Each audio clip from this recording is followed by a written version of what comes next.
Почитувани, единствена вистинска катастрофа во оваа држава е Зоран Заев и неговата политика. Единствена катастрофа во Македонија, во делот на предавството на националните и државните интереси, во делот на економијата, здравството, образованието, земјоделството е токму Зоран Заев. На денешната пресконференција Зоран Заев соопшти најмалку една лага и реализираше една закана.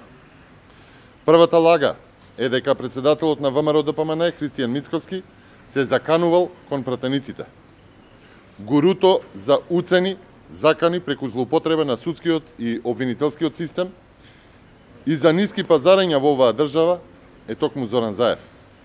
Првиот доказ за тоа е како обезбедуваат двотретинско мнозинство во собранието за насилна смена на уставот со цел промена на уставното име на Република Македонија.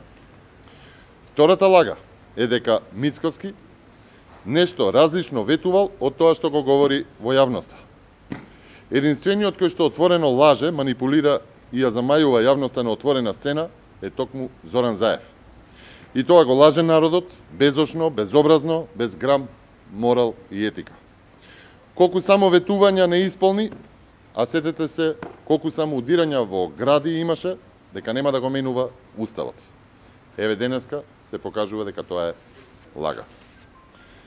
Заев денеска не пропушти и да се закани дека МВР на Оливер Спасовски, истото она министерство кое што има редица нерасветлени убиства и кое е партнер во криминалот во Република Македонија, ќе санкционирало такви наводни закани за кои што денеска Заев зборуваше.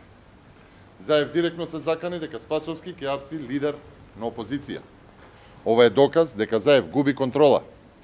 Човек кој што на овој начин се заканува е најдобар показател дека е уплашен човек.